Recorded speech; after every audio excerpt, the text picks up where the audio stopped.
चमार है तू, चाहे कितना ही दिल्ली पंजाब कर लो, रहोगे तो चमार ही। ये अपमानजनक शब्द कुछ साल पहले सुधीर राजभर का पीछा ही नहीं छोड़ते थे। वो जब भी गांव जाते उन्हें एहसास होता कि कहने के लिए तो देश आज से 76 साल पहले आजाद हो चुका है, लेकिन जातिवादी मानसिकता से आजाद होने में अभी कई जन्म और लगेंगे। इस वजह से वो अपने गाँव जाना ही नहीं चाहते थे। बहुत जरूरी हुआ तो ही जौनपुर की ट्रेन पकड़ते। सुधीर उत्तर प्रदेश के जौनपुर से आते थे। दुनिया की तरह उनके लिए गांव जाना हरियाली, सुकून और अपनी जड़ों की तरफ लौटने जैसा औसम अनुभव नहीं होता था, बल्कि उनके लिए तो उनका गांव किसी डरावने सपने जैसा होता था, जहां उनके अस्तित्व पर ही सवाल उठ जाते थे। उत्तर प्रदेश के जौनपुर से नाता रखने वाले सुधीर इसलिए अपने गाँव भी बहुत कम ही जाते थे। अगर आप शहर में ही जन्मे पले बढ़े हैं तो आपको समझने में जरा मुश्किल होगी कि आज भी लोग इंसान के काम से ज्यादा उसकी जाति में इंटरेस्ट लेते हैं। सुधीर के साथ भी यही सब हो रहा था। बार बार एक ही शब्द सुन सुनकर उन्हें अपने गांव से चिढ़ सी हो गई थी। उनके दिल और दिमाग में ये शब्द ऐसा चुभता कि वो ना चाहते हुए भी गहरी उदासी में डूब जाते। लेकिन ऐसा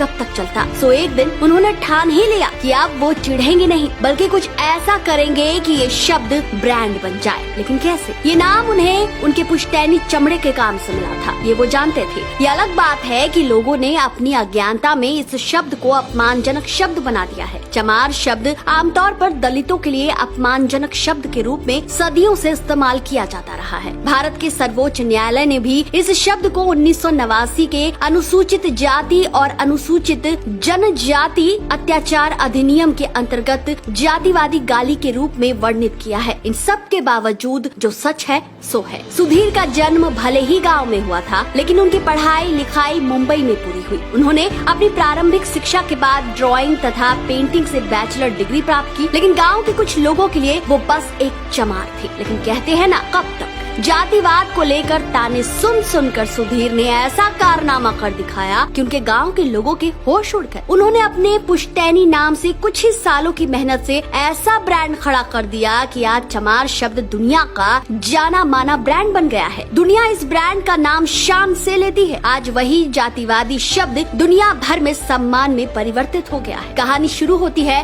सपनों की नगरी मुंबई से। लाखों लोगों की तरह सुधीर अपने गाँव से जब मुंबई लौटे तो उन्होंने समझ लिया कि अब जो करना है यही करना है। उन्होंने मुंबई के धारावी में 2018 में अपना बैग बनाने का एक स्टूडियो खोला, जिसका नाम भी उन्होंने चमार स्टूडियो रखा। स्टूडियो खोलते ही बहुत से लोग काम की तलाश में इससे जुड़े। शुरुआत इन्होंने कपड़े के बैग बनाने से की, लेकिन बाद में इन्होंने लेदर के प्रोडक्ट्स बनाने पर काम किया। शुरुआत में इनके प्रोडक्ट्स फुटपाथ पर स्टॉल लगाकर बेचे जाते थे, लेकिन आज ये हर प्लेटफॉर्म पर है। उन्होंने ठान लिया था कि वह अब दुनिया को ये बताएंगे कि चमार कोई जाति नहीं बल्कि काम है। एक छोटे स्तर पर शुरू हुआ उनका काम आज इतना बड़ा रूप ले चुका है कि आज देश क्या दुनिया भर में उनके कई शोरूम हैं। उनके प्रोडक्ट ऑफलाइन के साथ ऑनलाइन उपलब्ध हैं। चमार ब्रांड नाम से सर्च करिए, पता चलेगा ये ब्रांड देश ही नहीं बल्कि विदेशों में भी खूब डिमांड में है। बिहार हो या देश की राजधानी दिल्ली हो या फिर कोई स्मार्ट सिटी या दूर दक्षिण के राज्य हो, इनके प्रोडक्ट निर्यात के लिए हर जगह जाते हैं। आपको बता दें कि इनका प्रोडक्शन इतना ज्यादा होता है कि बाद में ये अमेरिका, जापान तथा जर्मनी तक भेजे जाते हैं। सुधीर का कहना है कि बहुत जल्द ही उनके ब्रांड्स को स्टोर का रूप मिलने वाला है। सुधीर का कहना है उन्होंने चमार नाम से ही चमार हवेली नामक प्रोजेक्ट का भी शुभारंभ किया है, जिसके लिए उन्होंने राजस्थान की लगभग 300 साल पुरानी हवेली खरीदी है और फिलहाल इसकी मरम्मत जारी है। सुधीर के ब्रांड की बात करें तो ये प्रोडक्ट इको फ्रेंडली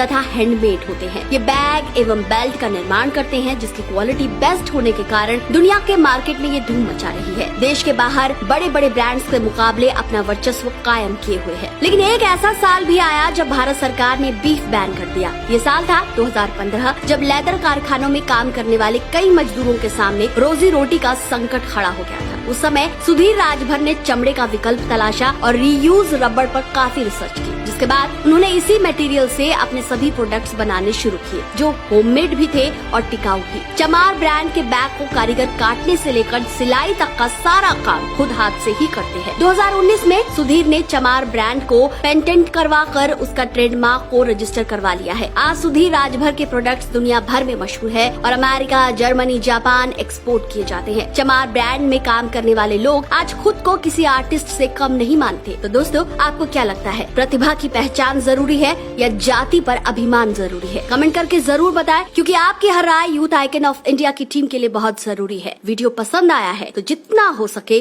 पेज को लाइक और सब्सक्राइब कीजिए और हाँ, शेयर करना बिल्कुल भी ना भूलें।